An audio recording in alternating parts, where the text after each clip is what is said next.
Pessoal, iniciada a gravação, mais uma vez, boa tarde para todo mundo, né? Mais uma semaninha de aula de administração para engenharia, a nossa terceira aula, né? E eu gostaria já de, antes de começar a aula de hoje, relembrar vocês como é que é o cronograma das próximas semanas, digamos assim, né? Na semana que vem eu apresento a proposta de trabalho final para vocês, um trabalho em que eu imagino que vocês vão conseguir aplicar todos os conceitos dessa parte final do estudo de administração, né? Desde a parte da semana passada, que é a parte de planejamento mais geral, né? Um planejamento de visão, missão, um pouquinho de metas, estratégias, né? Lembrando que sempre tem que dar uma olhada no material de apoio, tá, pessoal? E semana que vem a minha ideia é mostrar para vocês um questionário que eu estou elaborando no Google Forms, para que cada uma das equipes tenha quase uma receita de bolo aí para seguir, para montar a apresentação final, que aí também tem que ter uma apresentação, não é só esse questionário. Semana que vem eu falo melhor, né? Por isso que eu já pedi para vocês se dividirem em equipes de 3, e, eventualmente, quem não tiver equipe vai ficar hoje aqui, entre aspas, no final da aula, para acertar as equipes comigo. E quem daqui já arrumou a equipe ali, eu vi que vocês bateram um papo no grupo ali do WhatsApp, quem já se achou ali por equipe, pode escrever no chat o nome ou os 3 participantes da equipe, que aí no final da aula eu pego os nomes, tá? E ainda no final dessa aula, quem não tiver equipe, aí sim vai ficar na finaleira, e aí nós vamos montar a equipe juntos com quem não tiver ainda se achado, né? Pelo que eu lembro, são 6 equipes já formadas, então 18 alunos já estão com alguma equipe, né? E aí eu espero que hoje aqui saiam mais alguns estudantes, porque a gente tem mais de 20 aí frequentando essa disciplina. Ok, pessoal? Então, lembrando, quem já se achou aí com o grupo, é só escrever no chat aqui, coloca o nome da equipe, tá? Alguma perguntinha? Não? Vamos lá então, pessoal. Ó. Ah, tá, deixa eu só voltar ao cronograma, né? Então, semana que vem eu vou falar sobre a apresentação do trabalho. Vai ter mais uma semana que eu vou falar mais um pouco aí sobre o trabalho, ajudar eventualmente uma equipe que já vai apresentar nos primeiros dias. Semana que vem vai ser a semana, vocês já conhecem a minha matéria, né? A semana do sorteio, da data de apresentação das equipes, tá? Então vai ser semana que vem esse sorteio, e aí então daqui 14 dias tem mais uma semana preparativa aí para o trabalho, onde eu trago um ou outro conhecimento diferente também. Depois tem mais uma semana que eu vou apresentar daí um conceito geral de como se fosse coisas, não, a palavra coisa é terrível, né? Mas entidades, órgãos, sistemas que nos ajudam a montar uma empresa, né? Então eu gosto, isso é um ponto que faz parte do plano de ensino de vocês, então eu trago, e aí sim, nas 3 últimas semanas do semestre, eu uso para apresentação dos trabalhos, tá? Eu vi que a Chamara comentou, quem já mandou da última aula precisa... Não, não, não, tá? As 6 equipes que já mandaram na semana passada não precisa mandar, tá bom? Ok.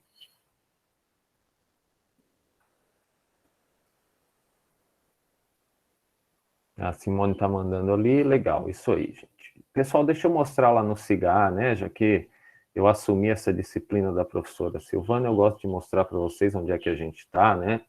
Então, lembrando, né, sempre, eu acho que eu não comentei semana passada, ó, vocês estão vendo o meu Cigar, né? Ó, semana passada aqui, esse era o tema, né? Então, teve os vídeos ali que eu recomendei. E aqui no final sempre vai entrar o link da gravação, tá bom? Então, importante, sempre, pessoal. E provavelmente hoje à noite esse link já está aqui. O YouTube é do Google, né? O YouTube está meio devagar ali para processar o vídeo, mas né, geralmente hoje à noite eu já consigo colocar, né? E aqui da aula de hoje, então, tem 2 vídeos para a gente assistir, eu vou mostrar só um para vocês, o outro fica de tarefa aí para vocês. Tem esse material que eu estou apresentando aqui, né? Exatamente esse material é esse que está aqui. E tem um estudo de caso que provavelmente vai ajudar vocês mais lá na parte do trabalho final, para entender um pouquinho de planejamento e controle da produção, que inclusive é o assunto deste vídeo aqui, que eu já vou colocar.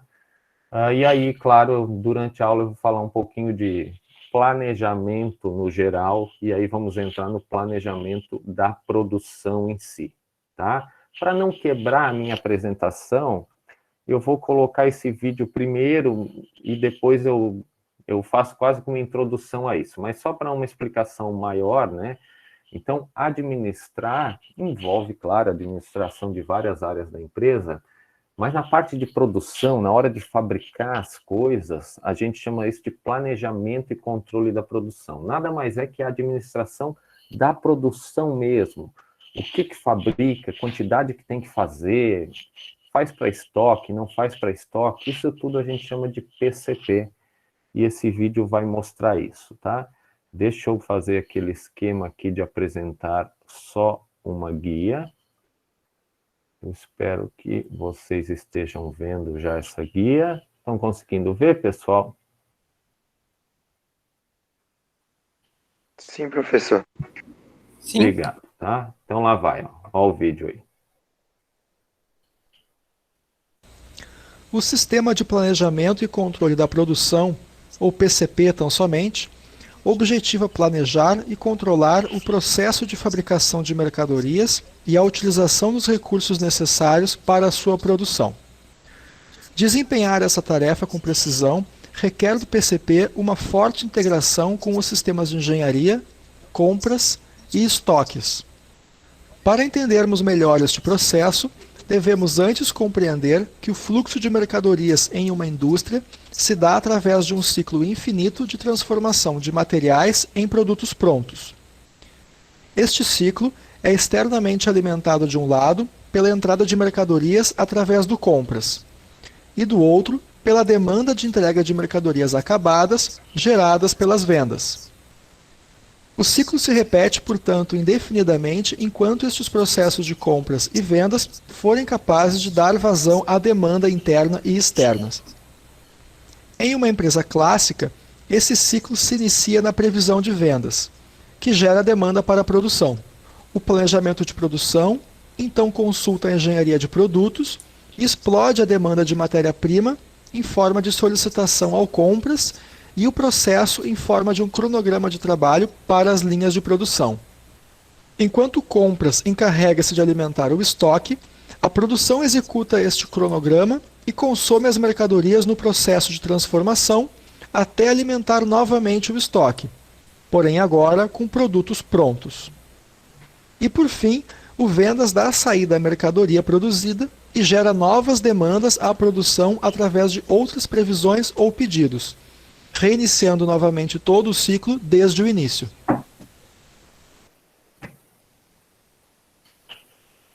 Pessoal, então esse foi um vídeo básico, assim, né? Bem básico do que é planejamento da produção, tá?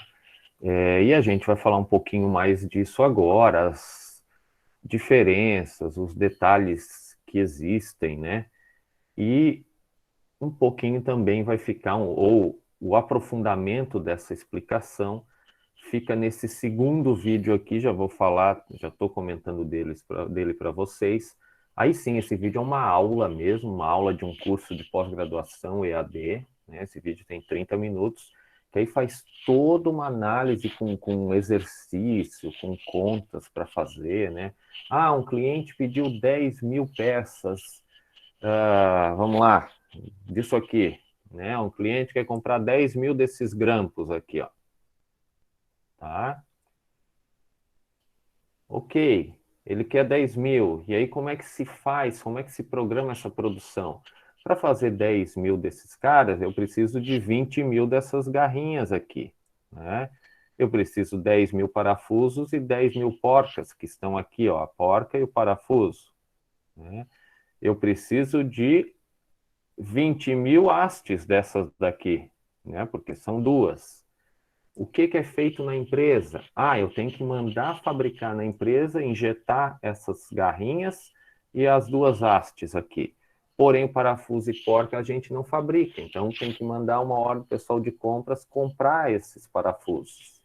Tem uma mola aqui dentro também, essa mola é fabricada na empresa, sim. Qual é o tempo de fabricação de cada peça? Qual é a peça que tem maior tempo de produção? O que eu tenho que esperar? Não adianta eu começar a fazer essas peças se o parafuso vai demorar um mês para chegar. Aí eu vou deixar um monte de pecinha dessa em estoque. Então, quando é que eu começo a injetar essas peças? Então, tudo isso faz parte do planejamento de uma produção.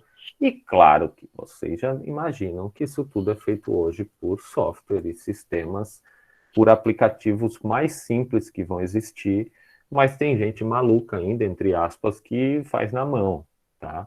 Mas eu vou, inclusive, no final dessa aula, mostrar um pouco de softwares para vocês, só para vocês terem noção do mundo que existe em cima disso. Tá bom, pessoal? Então tá aqui o início aí da aula de hoje, né? A gente vai falar um pouquinho de planejamento estratégico da produção. Então vamos lá. Dando alguns passinhos atrás aí antes de chegar na produção por si, né?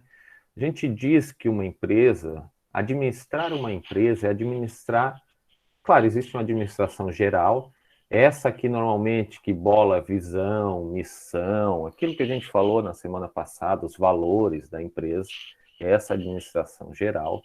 Porém, uma empresa tem várias áreas, vários departamentos, né? Que a gente chama, muitos autores chamam de funções de administração de uma empresa.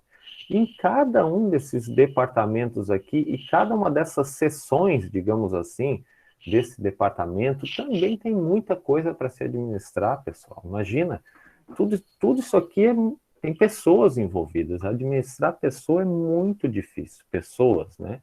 É muito difícil. É que é um dom ser um bom administrador de pessoas, né?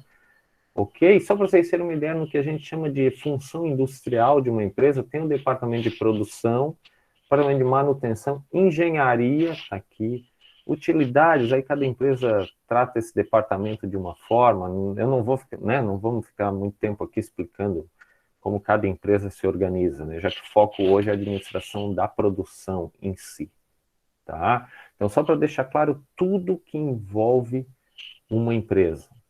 E vou além, aí a dificuldade aumenta porque as empresas são diferentes. E isso também a gente vai dar uma olhadinha daqui a pouquinho, tá? Alguém tem alguma pergunta? Alguém não imaginava que uma empresa pode ser tão grande assim? Tem empresa que é muito maior que isso, tá? Tem muito mais departamentos.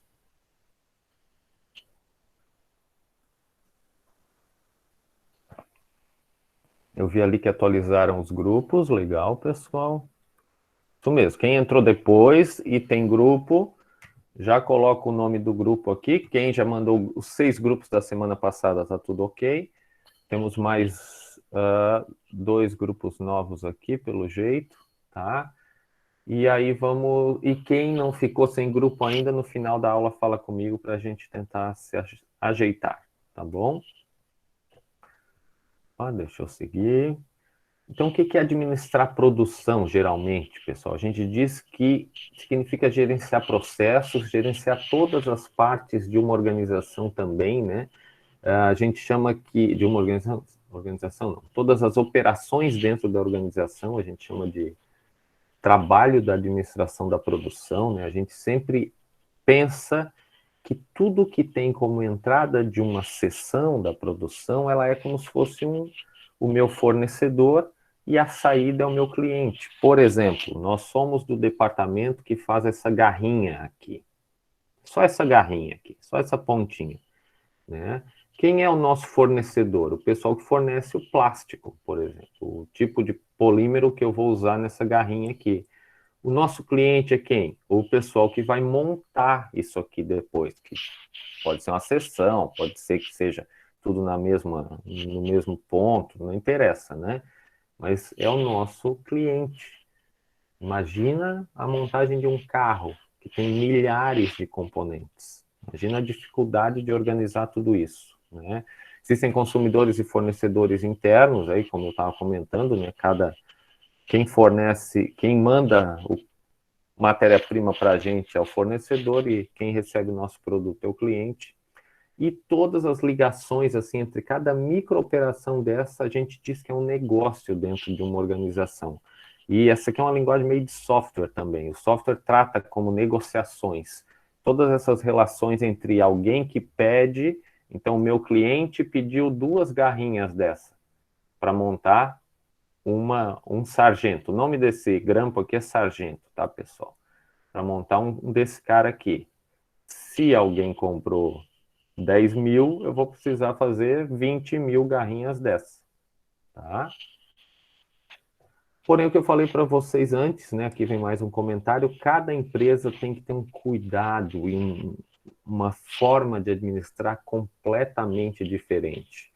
Isso influencia muito, ou é influenciado muito pelo tipo de produto e pelo tipo de sistema de produção que a gente vai ter. É um dos assuntos que eu vou tratar na sequência, tá? Alguém tem alguma pergunta aqui?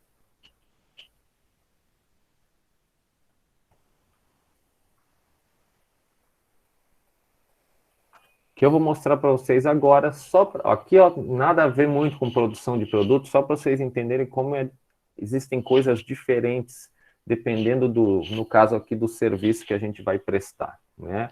Vamos falar de hotel aqui. Olha só, pense em um hotel desse nível aqui, tá? Um hotel único, um hotel com muito luxo, logicamente com um valor de diária bem alto, logicamente, com um tipo de cliente que vai exigir em função do quanto ele está pagando. É lógico, né? Vamos para um outro oposto aqui. Um hotel de rede mais barato, digamos assim, um hotel Fórmula 1, ou Ibis Budget aqui. São hotéis que, por exemplo, muitas vezes nem tem atendimento. É tudo via cartão. Você não vê ninguém no hotel. Eu digo pessoa atendendo, né? Muito padronizado, quarto bem pequeno, mas muito funcional, tá? Eles são diferentes? Claro que são. A diária desse cara aqui é uma fração da diária de um hotel daquele outro nível ali.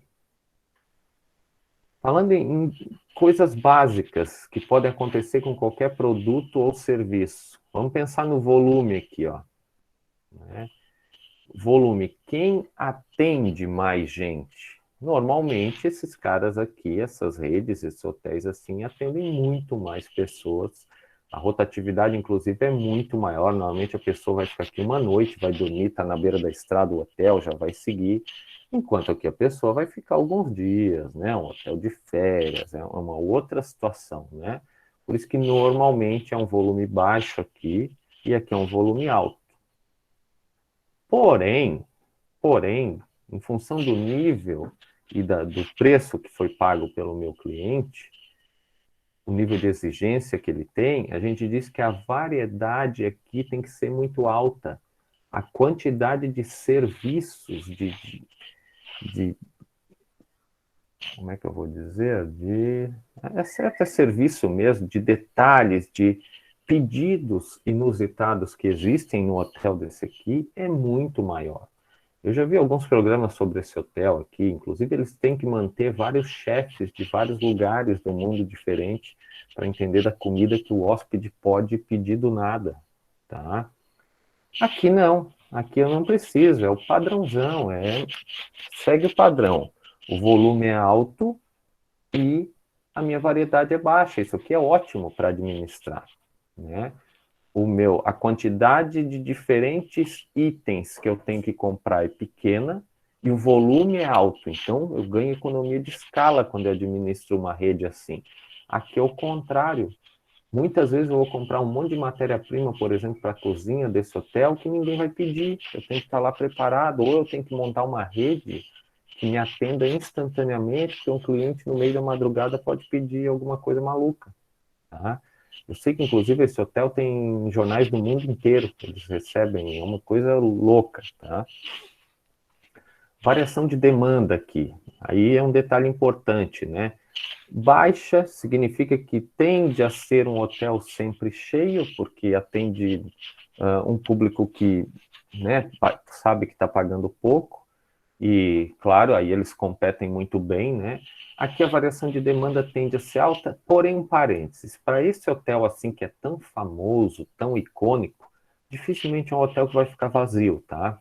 Agora, se a gente está falando de um produto muito especial, aí a gente tem que cuidar, tá? Porque às vezes realmente, se o produto é muito de luxo, dependendo das oscilações do mercado, você pode parar de vender. Ou um produto é muito de nicho, tá? No hotel aqui, que é mais teoria, né? Que tem hora que o hotel vai estar cheio, tem hora que não vai estar. Para esse hotel exclusivo, exclusivamente falando, talvez não valha muito. E visibilidade, aí outro ponto importante que tem muito a ver com quem administra, com as pessoas que estão em contato, né? Aqui a visibilidade é baixa e aqui é alta, né? Eu brinco que é o seguinte, né? Dificilmente aqui alguém vai postar uma foto que está dormindo nesse hotel aqui. Agora, a pessoa que entra nesse hotel aqui, não é que ela vai postar uma foto, ela não vai parar de postar. Ela vai ficar basicamente o dia inteiro postando coisa do hotel. Né? Porque, claro, um hotel que chama atenção, visibilidade altíssima, qualquer coisa que eu faça errado aqui vai bombar, né? Vai viralizar. E aqui é mais um, né? Tem milhares desses hotéis aqui no mundo, então é só mais um, tá? Então, pessoal, mesmo tendo toda uma teoria de administração, tudo muito bem conhecido, tudo muito bem estudado no mundo, dependendo do produto ou serviço que a gente vai trabalhar, a situação muda completamente. Aqui foi só para dar um exemplo, e agora eu vou passar para detalhes de planejamento de produção mesmo com vocês, tá? Alguma dúvida? Alguém quer comentar alguma coisa? Discorda do que eu falei? Fiquem à vontade, pessoal. Chamada atualizou.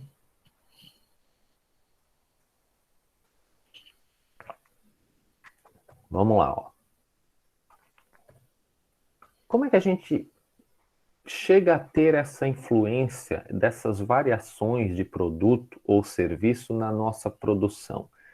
A gente consegue, inclusive, dividir os sistemas de produção em 4 grandes famílias. Aqui vocês já vão se ligar, tá? Produção contínua, produção em massa, produção por lote, produção por projetos. Eu vou falar de cada uma, vou só mostrar um exemplo aqui. Produção contínua são aqueles produtos em que a fábrica não para. Tá? Essas duas que eu mostrei aqui, elas funcionam 365 dias por ano, 24 horas por dia, tá? Produção contínua, não para. Produção em massa. São aqueles produtos que a fábrica para, tem várias situações, porém eu faço em grande quantidade, produto padronizado. Né? Produção por lote é um pouco diferente. Normalmente aqui eu só vou fabricar quando pequenos grupos, pequenos lotes, quando eu tenho um pedido. Normalmente aqui eu vou ter um pedido mínimo, inclusive, eu não vou fabricar uma peça, eu tenho que fabricar um lote mínimo. Ó, para valer a pena, tem que fabricar no mínimo 10 componentes. E a produção por projeto é a mais customizada de todas, né? Normalmente cada projeto realmente é um produto, é uma produção. E aí estão vendo na imagem, né? É uma produção mais lenta, né? Um produto com maior o oposto da contínua, né? Aqui eu faço muito produto, aqui eu faço bem menos, e isso impacta completamente no nosso planejamento de produção. Cada fábrica dessas, cada sistema de produção desses aí tem que ser pensado, tem que ser tocado de uma maneira diferente. Faço uma pergunta para vocês, escrevam aqui no chat, para ver se vocês estão ligados. Qual é a tendência que vocês acham de mercado? É a gente caminhar, né? Continuar mais com produção em massa, produção contínua, produtos de grande volume e baixa variedade, ou ir para uma produção mais de projeto, com produtos mais customizados? O que vocês imaginam?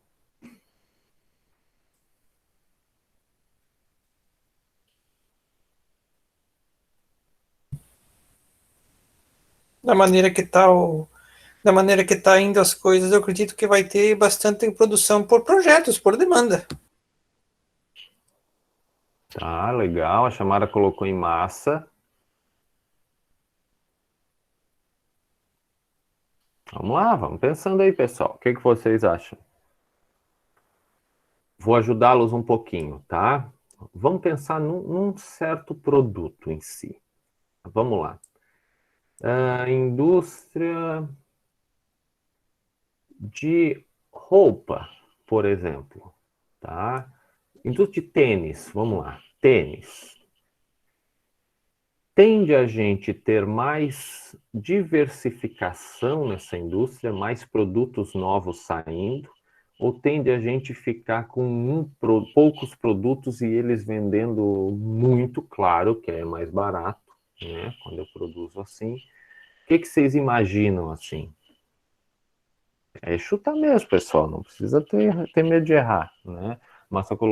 Desculpa, a Chamara colocou, eu acho que em países mais envolvidos, né, projetos no Brasil tem minhas dúvidas quanto a isso, legal, bom comentário. Pequenas variações na produção em massa. É uma resposta difícil, né? Porque eu já estou dizendo para vocês, né, que aqui o custo tende a ser menor, né? O preço tende a ser menor aqui e aqui muito caro, né? Então, pessoal, um comentário importante antes de eu seguir aqui, ó. Vocês estão num curso de engenharia mecatrônica. Engenharia mecatrônica, tudo a ver com indústria 4.0 e automação. A indústria 4.0 é a que vem contra isso aqui, tá? Por que ela vem contra? Ela vem dizendo o seguinte: vamos tentar que a gente consiga customizar a maior quantidade de coisas de um produto que o meu cliente quer comprar e a gente mesmo assim consiga entregar num tempo bom, não demore tanto quanto uma produção por projeto. Que aqui é exemplo, né? Quanto demora uma casa, né? Então, daí vem a ideia da indústria 4.0, é permitir uma maior customização de tudo. Não que para todos os produtos vai funcionar, mas antigamente, para pouquíssimos produtos isso funcionava. E hoje a gente tende a caminhar para permitir uma customização de produtos que antes não era permitida, tá? Opa, alguém levantou a mão? Vai lá. Ô, professor, Oi. eu penso que seria tipo a produção em massa, só que com poucas variações, como o mesmo tênis, ele tem a mesma forma, ele é produzido, só que o que diferencia seria a cor dele, né? Os carros também são produzidos assim, né?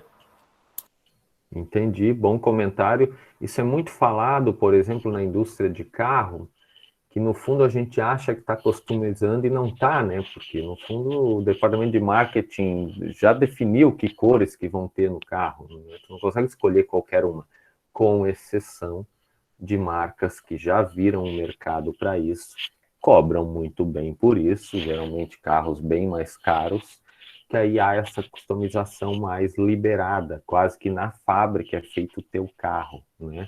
Mas só para vocês terem uma ideia como isso mudou, quando nasce o carro em alto volume, né, lá, o carro do Ford, né, só era vendido na cor preta, que era a cor realmente que dava uma velocidade de produção maior, e aí se conseguia fazer mais carros, conseguia se cobrar menos também, então a gente tende a gostar mais da customização, tá? Tende a uma necessidade global de maior número de lançamentos.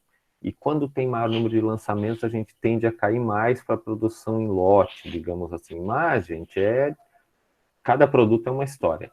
Já vou dar um spoiler aqui. No trabalho de vocês, vocês vão ter que escolher um produto e vocês vão ter que dizer em qual dessas quatro aqui, desses quatro sistemas de produção vai estar o produto que a empresa que vocês vão imaginar vai trabalhar, de que forma ela vai trabalhar, tá? Eu já dei spoiler aqui, vamos ver se vocês estão ligados. Pensando em maior volume, qual dos sistemas dá um maior volume de produção? E pensando com variedade, tá? Primeira pergunta, dá para ter algum sistema aqui, ó, onde eu tenha grande variedade, eu consigo fazer qualquer tipo de produto o produto que o cliente quiser, eu consigo fazer na hora, com um grande volume? Vocês acham que tem algum sistema que se encaixe aqui? Acho que tem certos produtos que tem a mão de obra que se pode usar, manufaturados, que se pode fazer variedade e grande volume. Bom comentário, Simone, tá? Eu tô imaginando o que tu está falando, mas pensa no seguinte, se esse mesmo produto não tivesse variedade, tá? Se fosse um produto único, com pouca variedade, a gente conseguiria fazer mais, tá? Eu entendi o teu comentário. O comentário da Simone foi assim, pessoal. Pensa uma empresa em que chegam vários componentes, tá? E aí tem que fazer a montagem. A montagem, ela talvez tenha o mesmo tempo. Eu montar um produto assim ou um pouco diferente, não tem dificuldade. Agora, por exemplo, assim, ó, o que indica essa minha variedade aqui? Significa uma empresa que faz esse grampo, aí faz outro tipo de grampo, aí faz grampo de madeira, aí faz sargento grande, sargento de aço. Então, a ideia sempre é a seguinte, a gente tende a ter sempre maiores volumes ou conseguir maiores volumes quando eu tenho menor variedade. Porque aí eu vou implementar o quê? Sistemas automáticos. Daí eu não preciso isso, que né, a Simone colocou bem ali, daí a pessoa consegue montar coisas diferentes, mas se eu não precisar disso, eu faço um produto só, e aí o volume de produção vai ser bem alto. Por exemplo, fábricas de aço, indústria petroquímica, né? A gente tem tanta gasolina diferente assim? Não, basicamente só tem uma, e uma gasolina Podium, que aí é muito especial. E aí nessa gasolina única, se coloca um pouco de aditivo para chamar ela de aditivada, mas a base dela, na refinaria, ela saiu como uma gasolina só, que é a gasolina comum. Imagina a quantidade que uma refinaria dessa consegue fazer por ter pouca variedade. Imagina se eu tivesse por obrigação de fazer 5 tipos de gasolinas diferentes, com octanagens diferentes. Aí sim, a variedade ia aumentar, consequentemente, o quanto aquela fábrica poderia fazer tem que mudar. Da onde nasce essa ideia? Numa coisa chamada tempo de preparação. Toda vez que eu tenho que mudar um ambiente de trabalho, fazer um setup, né, mudar a programação de alguma coisa, geralmente é um tempo perdido. Se eu puder produzir sem mudar nada, é melhor. Eu consigo produzir mais no tempo, tá? Ok? Então, ó, recuando aqui. Diminua um pouco o volume, aumenta a variedade, eu estou na produção em massa. Produção por lote, eu estou num volume menor, só que a variedade, eu permito uma maior variedade, eu deixo ser mais otimizado o meu produto. E a por projeto aí é quase 1 por 1, né? Aí eu tenho otimização completa. Ok, pessoal? Alguém quer comentar alguma coisa?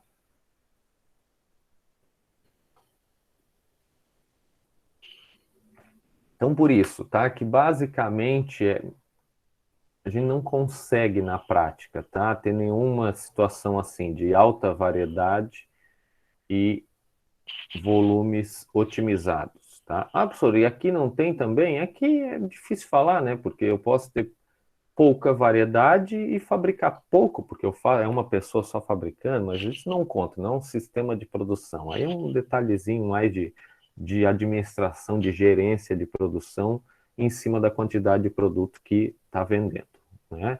Ou seja, o que eu quero dizer com isso? Normalmente, a gente monta uma empresa iniciando assim, com esses tipos de produção, e à medida que o produto vai vendendo mais, a gente consegue caminhar para esses tipos aqui, e logicamente aqui embaixo, né, à medida que eu vou descendo, mais investimento é necessário na empresa, eu vou ter que ter mais maquinário, vou ter que ter mais automação. Não é à toa que as imagens vão mostrar, né? Eu vou caminhando sempre aqui mais para automação, né? Fábricas que têm menos gente são as fábricas de produção contínua, produção em massa. Eu vou precisando de menos mão de obra porque o produto é um só, produtos únicos são mais fáceis de automatizar. Tá bom, pessoal? Ou fábricas de produtos únicos, né? Tudo bem, chamadinha funcionando. Só aqui tem quase a explicação de tudo que eu falei. Não vou ler, né? Vai dar sono aí para todo mundo, ó. Está aqui o exemplo, né? Como é que eu vou... Ó, um detalhe aqui, né? As linhas de produção funcionam por longos períodos, né? Não tem final de semana, não tem feriado, né? Baixíssima variedade de produto, alta eficiência, né? As máquinas não param, né, pessoal? É isso que está escrito aqui. Então, produção contínua é isso.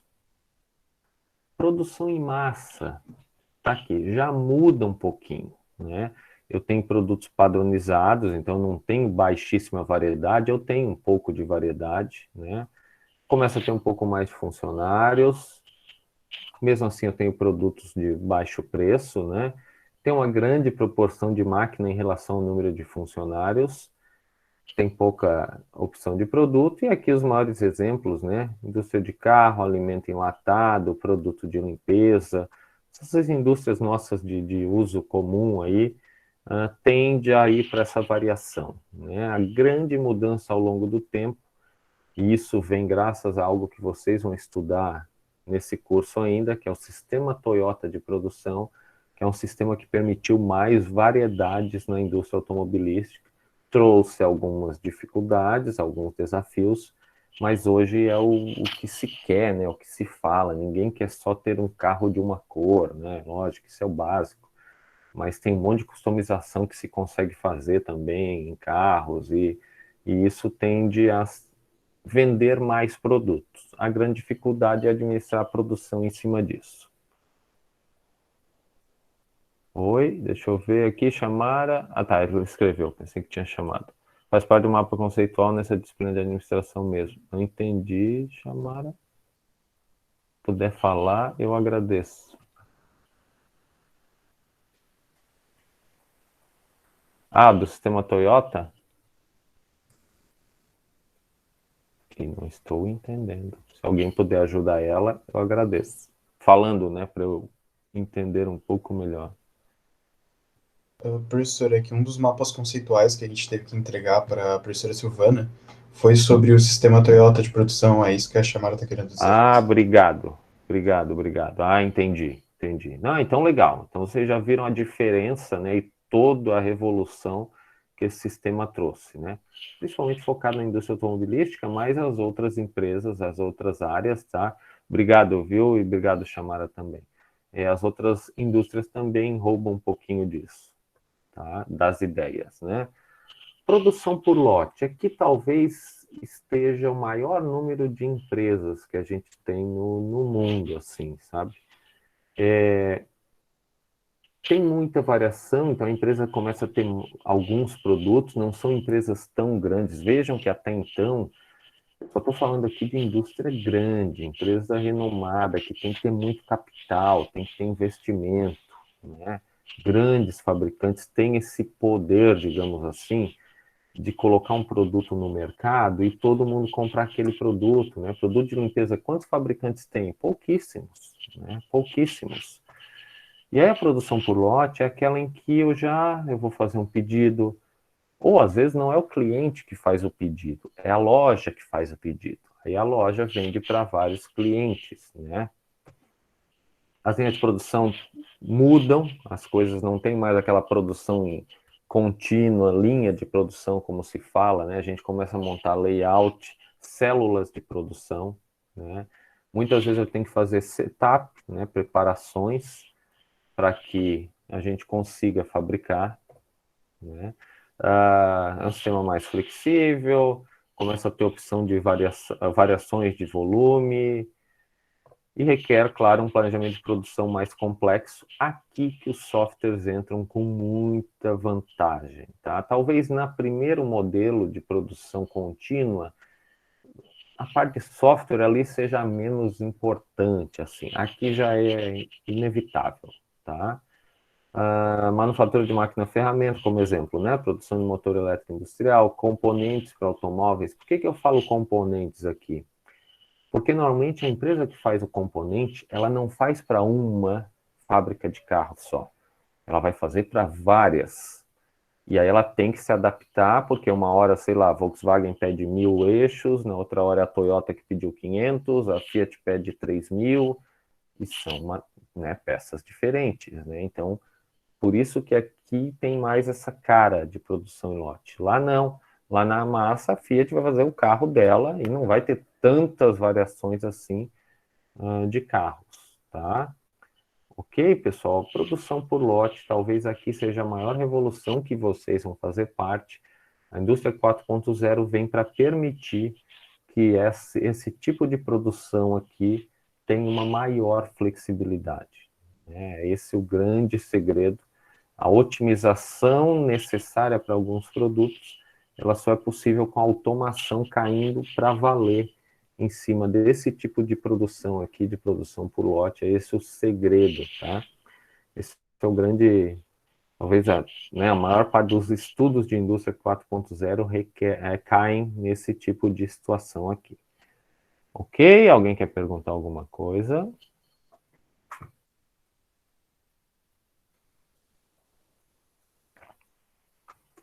Ó, depois vai ficar a gravação para vocês, né? E produção por projeto, aí é por encomenda, normalmente. Tá? Um produto exclusivo, aí você permite que o cliente mude muitas coisas. Só que o que muda aqui, pessoal? O tempo de entrega, né? Aliás, eu não fui falando disso, mas primeiro é tipo de indústria, né? Produção contínua. Lá tem produto o tempo todo, né? Sai pãozinho quente na padaria, sai direto. Aqui é o oposto. Você vai projetar, vai pedir, vai iniciar um projeto. É como se alguém começasse a pensar em como fazer um pão. É quase isso. E aí vai testando, não tá bom. Até te vender o pão passa um caminhão de tempo. Essa é a ideia da indústria de projetos. Porém, você poderia pedir o pão do jeito que você quer. Eu quero mais doce, mais salgado, assim, com isso, com aquilo, com aquela cobertura. Ok, pessoal? Então, essa é a ideia, o extremo desse tipo de indústria aqui, tá? Sistemas, aqui, ó, os custos são altos, porque as tarefas têm pouca ou nenhuma repetitividade, né? Um tipo de indústria, essa indústria de avião, né, muito demorado, é muito customizado, cada cliente, avião normalmente externamente não, né, mas internamente, cada empresa de aviação vai configurar do jeito que ela quiser. A parte de dentro, isso, claro, tem um custo, tem uma demora para se fazer isso, né? Além disso, produtos muito caros, a gente tende a ir para cá, porque haja dinheiro, né? Você não vai vai fazer sem ter um cliente, é muito dinheiro investido, muito dinheiro parado. Muitas vezes, nesse tipo de produção, você pede até um adiantamento, né? Você faz um grande contrato e tem adiantamentos, você vai pagando por fases, porque muitas vezes quem está fabricando precisa do dinheiro do cliente para terminar aquele produto dele, de tanto dinheiro envolvido que se tem, tá bom? Ok, pessoal, alguma dúvida aqui? E lembrando, vocês vão escolher um produto, eu vou falar melhor na semana que vem, e vocês vão ter que encaixar num desses tipos de sistema de produção e, logicamente, explicar por que ele se encaixa ali, né? Não é só botar e deixar o nome, deu. Será que vai passar? Não, tem que explicar. Professor, Oi? esse produto ele já pode existir, no caso, né? Claro. Tem que Deve, trazer a inclusive. explicação dele toda ou não? Trazer explicação? Não, desculpe, esse produto é sobre o trabalho, né? Isso.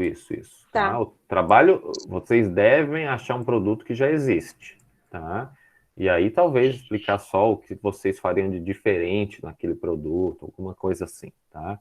Mas é algo que já existe para encaixar nisso aqui, tá bom? Para poder, né, montar um sistema de produção legal, para não precisar ficar muito malucos na hora de fazer, né? Como é que a gente faz um planejamento de produção? Desculpa, alguém tem mais alguma pergunta? Opa, fez um barulhinho aqui, mas eu acho que não é nada, né? Não. Vamos lá, pessoal. Então, e como é que a gente faz um planejamento da produção? Olha só. Aqui eu vou navegar com vocês ao longo dos anos, tá? Mas já vou avisar. Hoje a gente está numa coisa chamada ERP. Eu vou explicar na sequência, tá? Mais do que isso ainda, a gente está no RP 2.0, digamos assim, onde se integra tudo, comércio eletrônico, estoque, está tudo aqui junto. Tá? Deixa eu explicar por partes aqui. Tudo nasce com uma coisa chamada MRP, Materials Resource Planning. Aqui. O que é isso? É o início, quando se imagina que tem que existir um sisteminha que faça o que eu acabei de falar para vocês aqui. Ó, para fazer um sargentinho desses, o que precisa? Aí há um desenho disso aqui, a gente fala que se explode as necessidades, né? Uma coisa chamada BOM, Bill of Materials, a lista de materiais. Meu Deus, professor, está dando aula de administração, só fala coisa em inglês. Não tem para onde correr, pessoal. Basicamente, são os termos vocês vão ouvir na vida profissional de vocês, tá?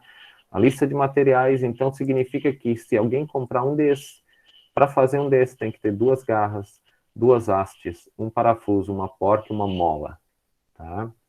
Além disso, lembra que eu falei do tempo?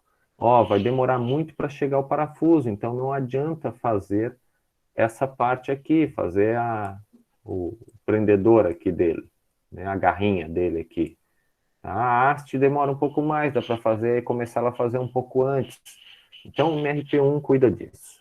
MRP2 faz o quê? Além de tudo que o 1 faz, né, ele já começa a cuidar disso aqui, ó, dos equipamentos e pessoas, ou seja, ele já começa a analisar que a máquina que injeta esse cara aqui está com muita carga, está com muita demanda, eu comecei a vender muitos produtos. Ele já começa a me avisar, peraí, segura, que logo tu vai ter que comprar uma máquina nova, senão tu não vai ter mais conta. Ele começa a mostrar para a gente os gargalos de produção, onde é que estão meus problemas, né? Começa a integrar também a parte de vendas, então sai o pedido de vendas, já automaticamente já se roda esse sistema e já se tem as demandas, né? Entrega de fornecedor, engenharia de processo, produto. Um cliente pediu uma garra customizada. Vai o pedido do cliente para a engenharia de produto. Eles vão projetar e vão verificar se dá de fazer ou não. Muitas vezes esse valor é passado para o cliente. Vai custar tantos para fazer esse lote que tu quer diferenciado. Aí a engenharia de processos vai poder montar o processo na fábrica. Aí sim a fábrica vai fazer. Tudo isso, pessoal, pensa agora, vamos, um parênteses aqui. A WEG, só fala da WEG, sim, é onde eu passei mais tempo, né? Ela tem mais de 30 mil produtos diferentes só na área de motores elétricos. Vocês imaginam a quantidade, ninguém consegue controlar isso de cabeça. E todo mês, normalmente, saem 3 mil produtos que não são mais comercializados e entram 3 mil novos. Claro que tem produto que é praticamente igual ao outro, só muda um detalhezinho. Eu estou dizendo que para um sistema desses, qualquer parafuso, se a garra agora não é mais vermelha e ela é azul, é um outro produto no sistema, tá? Eu não estou dizendo que são produtos diferentes, mas são variações do produto. Tá? E isso o MRP2 trouxe de ganho. Alguma pergunta aqui dos dois sistemas? Isso aqui nós estamos falando até os anos 90, tá? Dos anos 90 para cá vem um novo sistema que aí é bem mais amplo, digamos assim. Alguma perguntinha? Não? Vou lá então. ERP, o que é isso? Vamos traduzir como Enterprise Resourcing Planning, planejamento dos recursos do negócio, da empresa, tá? Tem tudo que os outros dois têm, porém agora entra tudo aqui, ó. Funções de finanças, contabilidade, RH, tá? Aí vai tudo. E é o que eu falei, RP tradicional é expandido para o e-commerce, né? Lógico, né? Eu nem comento, né? E tudo integrado, né? Hoje você faz uma compra num site e essa compra já está mexendo no planejamento da produção daquela fábrica. Né? Não precisa ter mais ninguém envolvido. Recursos humanos, os RPs conseguem até propor, né, indicar necessidade de contratação. Né?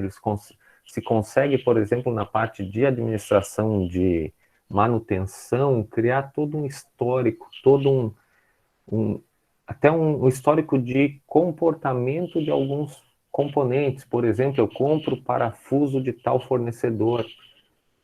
Ele me mostra que aquele parafuso daquele fornecedor eu estou trocando mais do que o parafuso do concorrente, de outro.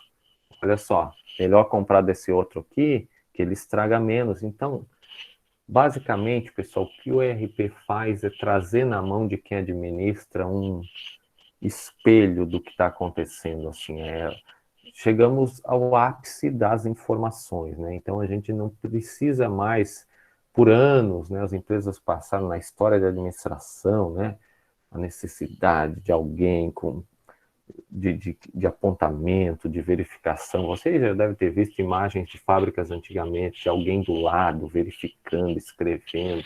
Hoje é tudo automático, né? Claro, nem toda empresa é assim. Vocês vão ver que dependendo do tamanho da empresa, ela vai ter um desses sistemas aqui, mas a tendência, né, pessoal, com aplicativos cada vez, com celulares, né, cada vez mais poderosos, é todo mundo partir para isso, independente do tamanho da sua empresa. Ok? Alguma perguntinha?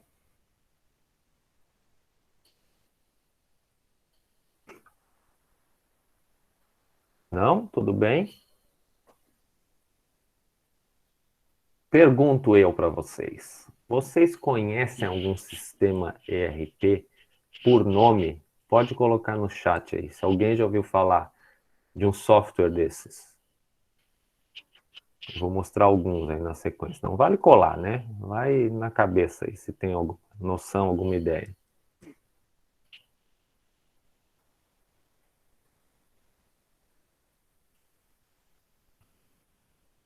Nada? Ninguém conhece nenhum? Tem um que aparecia em jogo de futebol, bem famoso. Eu conheço, já vi professor na Polícia Civil, lá no DENARC, em Porto Alegre. Tá. Tu lembra o nome? Talvez seja até personalizado, né?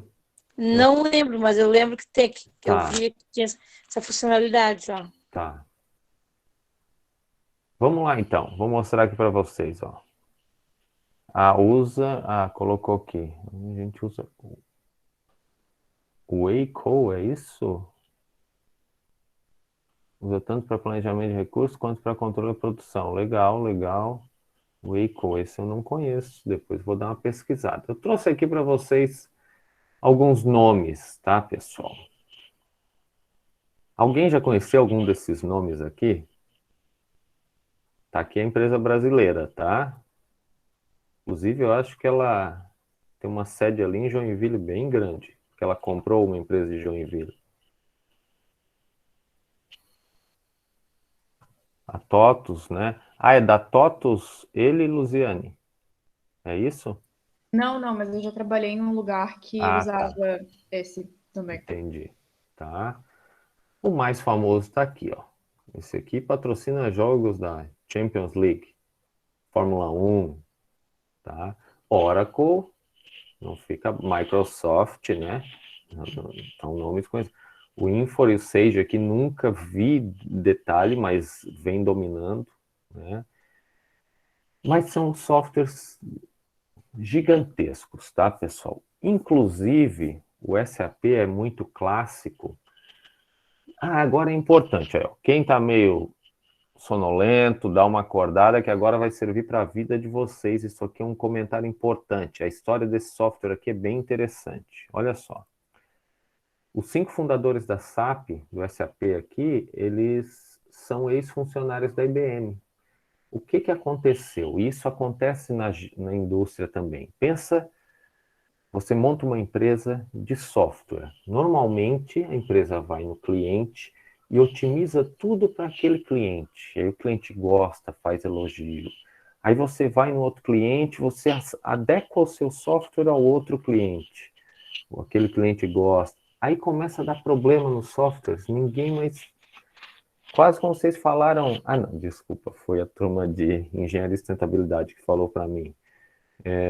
Algumas situações aí do mercado valorizando, por exemplo, hoje programadores que programam em linguagens que pouca gente conhece, porque o software antigamente foi feito de uma forma que ninguém mais tem domínio desse software hoje em dia. A pessoa não comentou o software, então ela não explicou por que ela botou aquela linguagem de programação.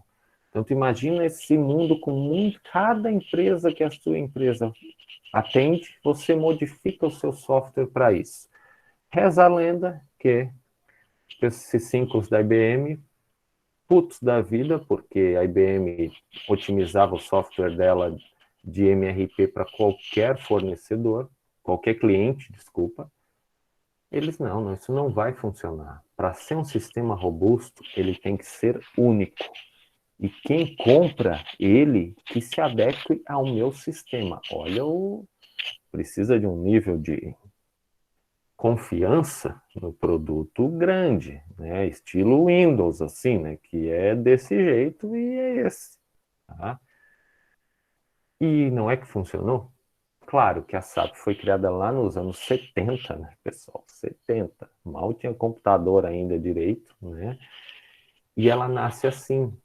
E aí vem a robustez do SAP. Ele é o mais famoso e o mais confiável de todos por causa disso. Ele é um sistema só. E aí, se você quiser usá-lo, você, eu digo, a empresa tem que se adaptar. De novo, vou falar da VEG porque eu passei essa mudança da implementação desse software lá. Foram 2 anos, mais ou menos 100 pessoas envolvidas, só para adaptar o que a VEG tinha de informação, de sistema, para o que a SAP precisava. Fora a consultoria de fora o tempo todo, pessoal muito bem pago. Tá? Por quê? Porque ele é gigantesco. E não é à toa que a maioria das grandes empresas no mundo usam esse cara aqui. Porém, né, pessoal, o mundo não é feito de só de grandes empresas. Muito pelo contrário. Tem muito mais pequeno. No Brasil mesmo, 98% das empresas são micro ou pequenas empresas. 98%. Então, claro que tem lugar para todo mundo. Inclusive, se alguém tem uma ideia de algum software, sempre tem vaga, tá, pessoal? Claro que hoje foi mais dominado por essas daqui. Tá bom? Alguém conhecia que a Microsoft faz esse software aqui de controle? Alguém sabia?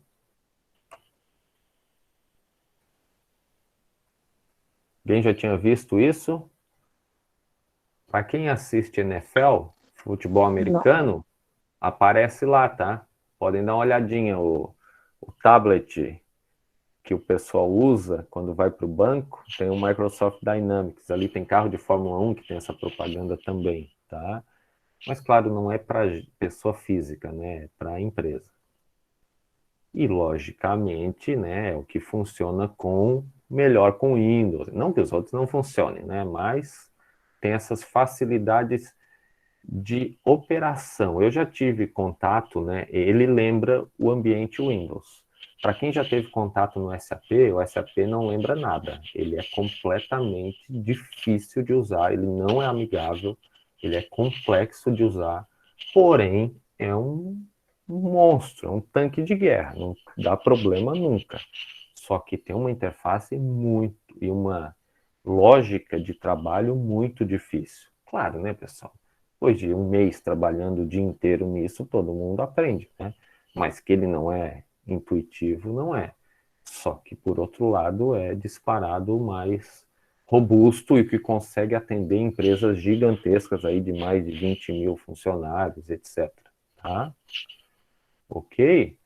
Vou falar um pouquinho aqui, ó. SAP é a maior empresa do setor, a Oracle é a segunda, né?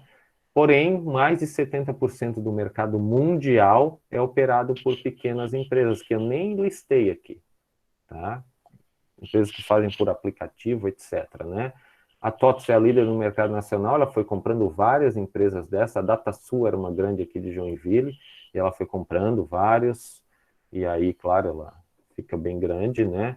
Ela atua no Brasil em pequenas e médias empresas, e o SAP lidera nas grandes empresas. As três juntas têm 75% do mercado brasileiro. O mercado brasileiro é menos, entre aspas, tem menos chance aí de empresas menores, mas ainda tem 25% de um mercado que não é pequeno, né? E, claro, um bom sistema de RP no mundo competitivo que a gente anda é disparado a única chance, para dizer assim, de você se manter competitivo. Tá? Não tem como escapar. um erro desse aqui, hoje em dia, principalmente com tudo sendo publicado, né? Um erro de RP, aí gera um erro de prazo de entrega do produto e, consequentemente, o cliente não fica satisfeito. E aí isso hoje viraliza muito, né? Uma falha de produto, e isso é um pecado muito grande, tá? Opa, alguma pergunta aqui deles antes de eu mostrar essa figurinha final? Não, pessoal? Estão cansados, né? Eu sei. Aula assim, online, é difícil. Pessoal, está aqui a ideia do RP. Tudo que ele entrega, eu não preciso falar muito para você. Integra tudo. Tudo relativo à empresa vai estar dentro dele. Todas as operações, ele é um... Lembra que eu falei, quando a gente cria a empresa, eu falo isso desde o módulo 1 para vocês. Quando a gente cria a empresa, normalmente está tudo na cabeça do dono. Ele sabe a venda, ele sabe a compra, ele contrata, ele demite, ele... Empresa pequenininha, 10 pessoas, etc. Bota uma empresa de 100 mil pessoas agora. Esse cara faz o papel do dono, ele tem tudo nele. Tudo. Todas as informações vão estar dentro deles. E aí, pessoal, eu digo tudo. Desenho de produto, o estoque, guarda, coisas de garantia, de certificação. Tudo é gerenciado por esses sistemas de ERP, que a gente chama, tá? Quanto maior a sua empresa, mais caro vai ser o seu ERP, porém mais robusto e mais complexo ele vai, e mais variações ele vai permitir, tá? Ok, pessoal? Alguma pergunta aqui da aula de hoje? Professor, Oi? eu fiz um trabalho, segundo trabalho, durante o curso, na cadeira de administração, e lá no Rio Grande do Sul, na cidade de Esteio, tinha um mercado que tem esse software aí. O rapaz, eu sei que ele contratou, e vai alguém lá, né, mexer ali, ele não faz nada, ele é gerente, ele é o dono, ele não fez nada, só sei que o rapaz vai lá, atualiza as informações e sai tudo por ali prontinho, ele não tem trabalho, o dono mesmo não tem trabalho nenhum. Quer dizer, tem outra pessoa que cuida, assim.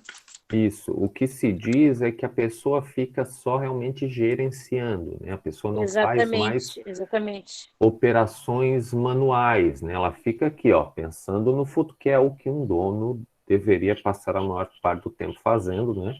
É pensando no futuro, onde é que eu vou chegar, se eu vou comprar mais outro, vou abrir outra filial. Geralmente, o tocar o dia a dia, apagar incêndio, como eu falei semana passada para vocês, o ideal, se tudo funcionar bem, é não precisar fazer isso. Isso é ideal, né, pessoal? Estou falando de quase uma ilusão aí para vocês. No dia a dia sempre dá rolo, né? Mas quando as coisas começam a funcionar melhor, é para esse caminho que vai. Ok, pessoal? Alguma outra pergunta? Só então aqui, para quem está assistindo o vídeo também é importante. Quem quer entender um pouquinho mais dos pormenores ali do amiúde, ali do planejamento da produção, tá aqui esse vídeo 2 completo. Tá? E aí assim, aí é o que eu falei para vocês. Vou comprar tantas peças, faz conta. Ah, demora 2 horas para fazer isso, 3 horas para esse. Que horário eu começo a fazer cada produto? Toda essa ideia de planejamento vai estar nesse vídeo aqui. E aqui também tem um estudo de caso, né, de uma empresa de margarinas, né, para quem quer dar uma lida, né, um artigo aqui publicado, tá? Quem quiser dar uma lida, é um artigo relativamente novo, aqui de 2018, traz toda a ideia e traz os termos que a gente usa muito aqui, né, em PCP, que eu não fiquei falando para vocês aqui, mas falei um pouquinho de bom, né, a lista dos materiais, ó, aqui uma imagem parecida com a que eu coloquei, que eu falei para vocês, né? Entradas, transformação e saídas, né? E aqui começam vários detalhezinhos aqui, tá? Quem quiser dar uma olhada, né? Queria só pegar o termo clássico aqui, cadê? Ó, inclusive eu tô agora lendo um artigo para um congresso que eu tenho que avaliar. Pô, agora eu tô achando até que a pessoa pegou isso aqui e traduziu. Pô, tá igualzinho. Eu vou depois dar uma olhada nesses termos aqui, tá? E aí, termos típicos, planejamento mestre da produção, né, o planejamento inicial, que explode para vários departamentos da fábrica, tudo isso é dia a dia aí de quem trabalha com planejamento de produção, e aqui tem todo um exemplo para vocês. Pessoal, como combinado, então, se ninguém tiver mais nenhuma pergunta, quem não tem grupo ainda, tá, e não me mandou informação na semana passada, nem hoje, né, que hoje eu vi, tem 2 grupos montados, fica aqui comigo que nós vamos acertar o fechamento, o acerto do grupo de vocês, tá? Quem já tem grupo, tudo dominado, tchau, tchau, uma ótima semana e nos vemos na semana que vem. Ok, pessoal? Tchau, professor. Obrigado pela aula. Não, professor. Imagina, tudo de bom. Tchau, professor. Até semana que vem.